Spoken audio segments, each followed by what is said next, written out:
Everyone, welcome back to my channel fusion of love থেকে আমি রায়া। আশা করি তোমরা সবাই ভালো আছো, আমি অনেক ভালো আছি। আজকে সকাল সকাল একটা ব্লগে ওয়েলকাম। এখন অলমোস্ট 7:30 বাজতে যায়। আমি আজকে ঘুম থেকে উঠেছি সকাল 5টায়, কারণ এখন আমরা যাচ্ছি তারকেশ্বর। কারণ আজকে আমরা ডিসাইড করেছি আমাদের যে ফ্রেন্ডস গ্রুপ সবাই মিলে তারকেশ্বর যাব, সেই উদ্দেশ্যেই রওনা। ভোলানাথ মনে হয় চাইছে সব জায়গায় জায়গায় গিয়ে তাকে দর্শন করে আসি। সব থেকে বড় কথা হচ্ছে, আমি তো চৈত্র মাসটা মানি, মানে চৈত্র মাসটা পুরো মানি না, সোমবারগুলো মানি। তো তার আগে এই ভোলে বাবার দর্শন করাটা একটা আলাদাই ব্যাপার। যাই হোক, ভগবান একসাথে দর্শন করানোর যে সুযোগ দিচ্ছে, এটাই অনেক জীবনের প্রাপ্তি। সকাল সকাল বেরোবো। আমি স্নান টান করে নিয়েছি। রুডি, তন্ময় দাদা আর বাজ্য দাদা আর জয়ন্ত দাদা এরা করবে দুধপুকুরে স্নান। আর মেয়েরা যারা রয়েছে, আমি, ইপসিতা আর হচ্ছে পূজাদি, আমরা স্নান করেই যাচ্ছি। তবে আমি কুর্তি নিয়ে এসেছিলাম পরে যাওয়ার জন্য, বাট গায়ের যে অবস্থা হয়ে রয়েছে, হাতে রং টং লেখে, সেটা আর পরে যেতে পারলাম না। তো লাস্টে অগত্যাই টি শার্ট আর জিন্সই ভরসা। আমি জিন্স দিয়ে পেয়ার করতাম, কিন্তু যাই হোক সেটা আর হলো না। টি শার্ট পরেই নর্মালি যেতে হচ্ছে। চলো বেরোই ভগবানের নাম নিয়ে। এই আমরা গাড়িতে প্রায় তারকেশ্বর ঢুকে গেছি। তবে এই জায়গা দিয়ে যেতে এত বেশি ভালো লাগছে, আমরা না কোনো কিছু আগে থেকে ঠিক করে রাখি না, হঠাৎ সব প্ল্যান হয় আর হঠাৎই বেরিয়ে যায়। আজও সেম। আর বাবা দেখেছে নিজে কিভাবে সেখানে না গিয়ে পারি বলো, সবাই দল বেঁধে তাই ছুটেছি বাবার কাছে। বিশ্বাস করো, যেই এই জায়গাটাতে ঢুকলাম না, সেই মুহূর্তে একটা অদ্ভুত টান অনুভব শুরু হলো। কি আর বলবো, মনে হচ্ছে কখন তাড়াতাড়ি গিয়ে পৌঁছাবো। তবে দুধারে মাঠ আর মাঝখান থেকে রাস্তা, কি যে একটা অদ্ভুত শান্তি লাগছে না এখান দিয়ে যেতে, কি বলবো। এই যে আমাদের ফুল টিম গাড়িতে বসে রয়েছে, আর ওই যে পেছনে তিনজন দেখো উকি মারছে, এরকম সাহেবের মতন বাদ্য দাদা বসে আছে। কেমন যেন দেখে মনে হচ্ছে না মাঝখানে রাজা, দুপাশে দুজন প্রজাকে নিয়ে সুন্দর হয়ে বসে আছে। আর এই দেখো, যেই দেখছে ফটো তোলা হচ্ছে, একটুখানি পোজ দিয়ে নিই। আলটিমেটলি ফ্রেমে আসতে হবে, তো কিছু করার নেই। আর এই পাশে ইপসিতা বসে আছে, আর আমার ওই পাশে বসে আছে পূজা দিদি। আর এই যে এই পাশে বসে আছে পূজা দিদি, বিবাহিত নারী, তো তাই শাড়ি টাড়ি পরে সুন্দর করে সেজে গুজে এসেছে, জানো তো। তবে আমার একটাই কষ্ট, আমি একটু কুর্তি পরে আসতে চেয়েছিলাম, কিন্তু সেখানে আমি একদম ফেইলিয়ার হয়ে গেলাম। আমি এইভাবে পুজো দিতে একদম পছন্দ করি। এবার আমাদের সব থেকে বড় ক্যান্ডিডেটদের দেখাই। এই দেখো, এই হচ্ছে রোহিত, আমাদের সব থেকে বড় ক্যান্ডিডেট। আমাদের এই জয়ন্ত দাদা, যে আমাদের ফ্যামিলির মানে আমাদের গ্রুপে সব থেকে বড় পার্সন, সিনিয়র পার্সন, যাকে আমরা এই ফ্যামিলির গার্ডিয়ান হিসেবে মানি। এই তোমাদের সাথে গল্প করতে করতে আমরা তারকেশ্বরের যে পার্কিং, সেখানে পৌঁছেও গেছি। এখানেই পার্কিং করা থাক, আমরা এগোই। আর ওই যে রোহিত দেখো তন্ময় দাদার কোলে উঠে গেছে। তবে এই জায়গাটা এত গরম, ভাবছি যে পুজো টুজো দিয়ে আসার পর আমাদের কি অবস্থা হবে গাড়িতে যখন উঠে বসবো। তোমরা তো দেখেছো দার্জিলিং এ ও একটু তন্ময় দাদার প্রেমী, ওই তন্ময় দাদার কোলে কোলে ঘুরতে একটু পছন্দ করে। তবে প্রথমে আমরা ভেবেছিলাম রুম নেব না, তবে এখন একটা রুম নিতে হবে, সেই উদ্দেশ্যেই আমরা রওনা দিলাম। এই আমরা রুম থেকে বেরিয়ে এখন নাম গোত্র সমস্ত কিছু লিখে ঠাকুর মশাইয়ের কাছে দেব, সেটারই প্রিপারেশন চলছে। আর এদিকে ছেলেরা দেখো তাদের স্নান করার জন্য সমস্ত ড্রেস ছেড়ে একটা ড্রেস পরে নিচ্ছে, কারণ ওরা স্নান করে ভেজা গায়ে পুজো দেবে। আর আমরা তো বাড়ি থেকে স্নান করে এসেছি, তাই আমাদের আর ড্রেস ছাড়ার কোনো চক্কর নেই। এই মোটামুটি আমাদের সমস্ত কিছু কমপ্লিট। এখন আমরা স্নান করার উদ্দেশ্যে রওনা দিয়েছি। আর ঠাকুরমশাই বললো তোমরা স্নান করে নাও, আমি ওখানেই থাকছি, ওখানে তোমাদের সাথে কন্ট্যাক্ট করে নাও। আমি তো আর স্নান করতে পারলাম না এখানে দুধপুকুরে, তাই রুডিকে বললাম তুমি স্নান করে নাও, ওটাই আমার পূর্ণ হয়ে যাবে একবার। আর এমনিও মহাদেবের কাছে এসে দুজনে একসাথে জল ঢালতে পারবো মহাদেবের মাথায়, তার থেকে ভালো কিছু আর হতে পারে বলো। এসব তো মহাদেবেরই লীলা। মহাদেব যদি না চাইতেন তাহলে কি আমরা এখানে পৌঁছাতে পারতাম হঠাৎ করে? আর ওই যে তোমাদের বললাম যে আমাদের দুজনকে এখন মহাদেব একা ডেকে পাঠান না, আমাদের একসাথে ডেকে পাঠান দুজন। বিয়ের আগেও যে আমরা এই সৌভাগ্যটা পাচ্ছি, সেটা ভগবানের যদি ইচ্ছা না থাকে তাহলে কি পসিবল হতো বলো তো। চলো, মোটামুটি স্নানের ঘাটে পৌঁছে গেছি, এবার ওদের দেখি। ওই রোহিত চলে গেল আর এরা নাকি ভয় পাচ্ছে। হায় রে,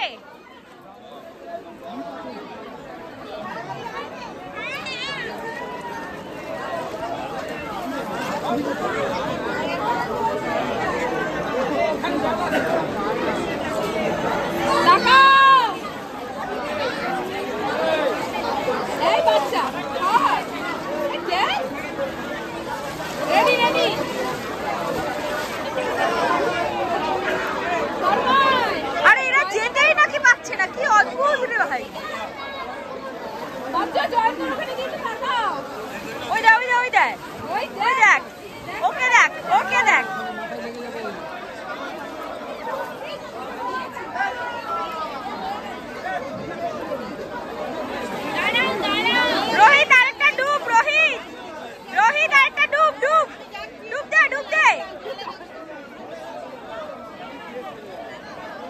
রোহিত ডুব দে রে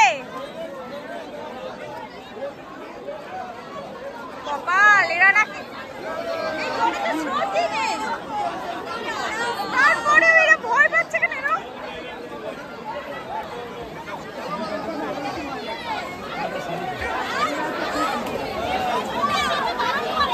ওই দেখ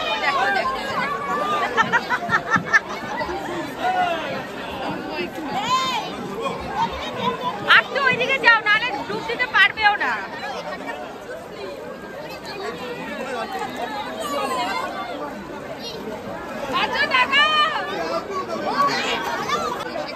আরে ডুব দাও তারপরে ফটো তুলবো ডুব দাও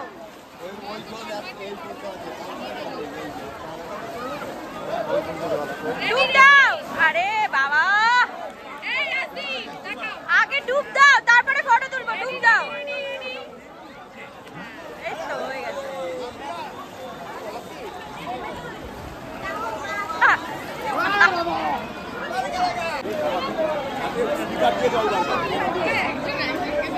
হ্যাঁ না পারে কিন্তু না ধরলে অসুবিধা হয় ডুব দিতে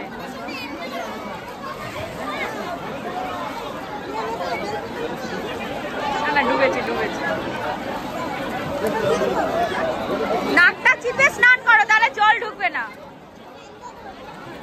এই পুজো টুজো দেওয়া কমপ্লিট করে আমরা সবাই একসাথে শুয়ে রয়েছি একটু একটা ঘরের মধ্যে যে তোমাদের বললাম একটা ঘর নেওয়া হয়েছে রেস্টের জন্য ভাত টাত খাওয়ার পর আমাদের মনে হচ্ছে যে ব্যাস আমরা বুঝি গেলাম আর ওই একটা খাটের মধ্যে আমরা গুতি করে 7 জন মিলে উঠেছি আর এই সমস্ত জিনিসটা ক্যাপচার করার দায়িত্বে রয়েছে হচ্ছে আমাদের ছোট্ট ক্যান্ডিডেট রোহিত আমাদের আজকের মতন আপাতত তারকেশ্বরের সমস্ত কিছু কমপ্লিট এত সুন্দর পুজো দেওয়া হয়েছে সব থেকে বড় কথা একদম মানে এই সময় চৈত্র মাসের সময় যে ভোলে মহেশ্বরকে এমনভাবে দেখবো চিন্তা করতে পারিনি এবারও আমাদের যে পান্ডা ছিল তিনি খুব ভালো বাজে দাদা ভেতরে গেছে খুব ভালো ছিলেন একদমই যাই হোক সবকিছু ভালোই হলো উনি মানে এখানে সবাই বলছেন যে মঙ্গলবার আসলে নাকি খুব ভালো করে আর কি মঙ্গল বুধ বৃহস্পতি এই সব সময় আসলে নাকি খুব ভালো করে দর্শন করা যায় যাই হোক আমরা রুম তো নিয়েছিলাম দেখেইছো তো এখন বেরোচ্ছি খাওয়া দাওয়া করে একটু রেস্ট নিয়েছিলাম তবে এখানকার খাওয়ার দাওয়ার কেমন সেটা তো তোমরা সবাই জানো নর্মালি খুব ভালো খাওয়ার যে সব জায়গায় পাওয়া যাবে না সেটা তোমাদের জানা ওই তার মধ্যেই খেতে হয়েছে তো এখন আপাতত বাড়ির উদ্দেশ্যে রওনা দিলাম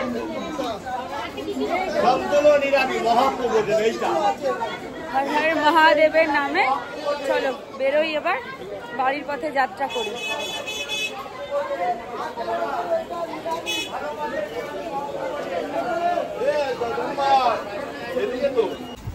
আমরা জাস্ট বাড়িতে ঢুকলাম বলাটাও ভুল আমরা বাড়িতে এসে একটু ফ্রেশ হলাম যেহেতু নাগেরবাজার নামতে পারিনি এটা একটা প্রবলেমের বিষয় তাই জন্য ভাবলাম যখন নামতেই পারিনি তখন বাড়ি গিয়ে একটু ফ্রেশ হয়েই বেরোই তো বাড়ি গিয়ে ফ্রেশ হয়ে প্রসাদ রেখে রুটি সেই ভেজা জামা কাপড় সমস্ত কিছু রেখে এখন জাস্ট বেরোলাম আমরা আমার বাড়ির উদ্দেশ্যে কারণ আজকে তো আমাকে বাড়িতে যেতেই হবে অপশান নেই কোনো আর না হলে কালকে আমাকে সকালবেলা আবার বাড়ি যেতে হতো বাড়ি গিয়ে আবার আসতে হতো শিয়ালদা তো সেই জন্য কালকে আমার একটু কাজ আছে শিয়ালদায় তো সেই জন্য বেকার ওইটা করা পসিবলও না আর এমন অপশানও নেই যে আমি এখান থেকে শিয়ালদা চলে যাব আমাকে বাড়ি থেকেই শিয়ালদা আসতে হবে তো সেই জন্য ভাবলাম দেরি করে তো লাভ নেই চলো বেরিয়ে পড়ি কারণ এখন ফ্লো আছে বেরিয়ে যেতে পারবো আর গাড়িতে যা ঘুমিয়েছি না গাড়িতে যেহেতু রাত্রিবেলা 3:30 বেজে গেছে ঘুমাতে তাই জন্য গাড়িতে জব্বর ঘুমিয়েছি মানে আমি মনে হয় সব থেকে বেশি গাড়িতে ঘুমিয়েছি যাই হোক এখন বাড়ির উদ্দেশ্যে রওনা দিয়েছি না হলে একবার বসে গেলে শুয়ে গেলে কারণ আমি এখন অলমোস্ট 4টে মতো বাজে আমি যদি আরও ঘন্টা 2 পরেও বেরোতে পারতাম কোনো সমস্যা হতো না কিন্তু এখন যদি আমি শুয়ে পড়ি না তাহলে আমি আর উঠে আর যেতে ইচ্ছা করবো না দেখলাম 9টা বেজে গেল ঘুরতে তাই জন্য সেই রিস্কটা না নিয়ে একবারে দুজনে বেরিয়েই গেছি চলো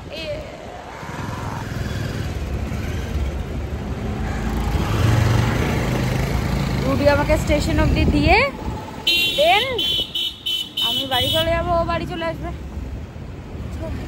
আর ট্রেনে যেতে যেতে তো কথা হবে না জানোই একবারে হয়তো বাড়ি গিয়ে কথা হবে এই আমি কাছড়াপাড়া থেকে নেমে অটোতে উঠে বসেছি আর আমাকে কেমন বিধ্বস্ত অবস্থা লাগছে দেখো। কিছু করার নেই, সকাল থেকে জার্নি করা, তারপর সেখান থেকে এসে আবার বাড়ি আসা, কতটা জার্নি করে ফেলেছি বলো। কিন্তু বাড়িতে তো আজকে পৌঁছাতেই হতো, কোনো উপায়ই ছিল না। রুডি, মামা, পাপান অনেকবার বলেছে থাকার কথা, কিন্তু আজকে তো পসিবলই না।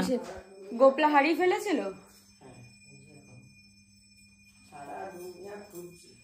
আবার পায়ের তোরা হারিয়ে ফেলেছিল। যাই হোক, এই জাস্ট বাড়িতে ঢুকলাম, আসার সময় একটা এই যে একটু ফুচকা নিয়ে আসলাম, একটা ফুচকা ফুচকা করছিল মনটা, দেখলাম একদম নতুনভাবেই উনি সদ্য বসেছে।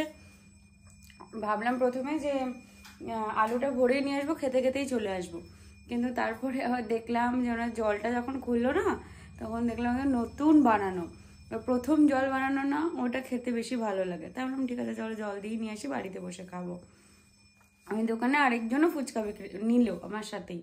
এবার উনি আসার সময় আমাকে বললেন, নিজে থেকেই বললেন, মেবি চেনে, বললেন আপনি বাড়ি যাবেন, ওদিকেই তো যাচ্ছেন। আমি বললাম কোন দিকে বলুন। এবার দাদুর নাম হিসাবে পরিচিত আমাদের এখানে, বললাম, বলছে হ্যাঁ হ্যাঁ আমি ওই দিকেই যাবো। তো তারপরে বললাম ঠিক আছে চলুন। এবার ওনাকে তো আমি আর বলতে পারি না টাকার কথা বা কিছু, নেমে টাকাও সাধলাম, কিন্তু উনি আমার থেকে নিলেন না। বললেন যে না আমি আসছিলাম, আপনাকে চিনি দেয় নিয়ে আসলাম, ওই জন্য আমার টাকা নেবো কেন, আমি তো না আসলে আপনাকে নিয়ে আসতাম না, নিজে থেকেই তো বললাম। না আর কি বলবো বলুন, মানে হয় না যে পৃথিবীতে আমাদের এই দুনিয়াতে আমরা ভাবি যে শুধু খারাপ মানুষেরই সব কিছু ভরপুর, কিন্তু না, ভালো মানুষও এখনও এক্সিস্ট করে বলেই পৃথিবীটা এখনও চলছে, না হলে হয়তো ধ্বংস হয়ে যেত। শুধু খারাপ তো থাকতে পারে না, ভালো মানুষ আছে দেখেই এখনো পৃথিবীটা কিছুটা হলেও সুন্দর রয়েছে। এই যাই হোক, পুরো এক্সস্টেড হয়ে আছি, এখন একটু ফ্রেশ হব, ফ্রেশ হয়ে একটু ঘুমাবো ফার্স্টে, এটা খেয়ে অবভিয়াসলি। তারপর আমার নিজের কাজকর্ম নিয়ে একটু বসতে হবে, একটু না ঘুমালে হবে না। চলো ফ্রেশ ট্রেশ হয়ে আসি, আবার ফুচকা খাওয়ার সময় আসছি। এই যে আমি বাড়ি এসে ফ্রেশ ট্রেশ হয়ে বসলাম, এই যে আমার ফুচকার সম্ভার নিয়ে। ফুচকার জলটা দেখে আমার খুব ভালো লাগলো, যার জন্যই জলটা আনা, না হলে জল বেসিক্যালি আমি রাস্তা থেকে আস্তে আস্তেই নিয়ে চলে আসতাম। পথ হচ্ছে তাও জল খাচ্ছিস, জল খাচ্ছিস কেন? মাসিমণির কি ইচ্ছা সেদিন ফুচকা খাবে, খেতে পারিনি না ওই যে সে অনুষ্ঠানের আগের দিনকে বাজার যাবি, আমি সেদিন তোকে করে যাবো, তরকারি মরকারি কাটবো না। তারপরে যত সবাইকে মা প্রসাদটা ডিস্ট্রিবিউট করলো, কারণ প্রসাদ ডিস্ট্রিবিউট করার দরকার আছে। সেদিন সবাই বুড়ির ডালা হলো, প্রসাদ ওর সমুদ্র হচ্ছে, খিচুড়ি দিচ্ছে, সব প্রসাদ বাড়ির প্রসাদ খেয়েতে রাত্রেবেলা আমি আরও কিছু খাইনি। আমি পরের দিন যাবো, পরের দিন যাবি?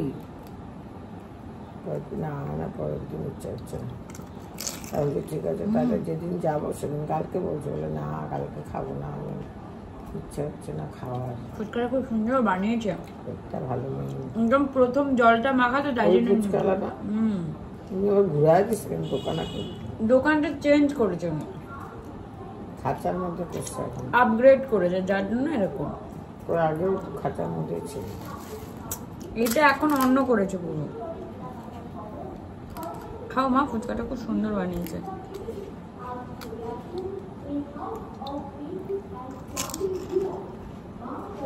মাস্ক বানিয়েছে।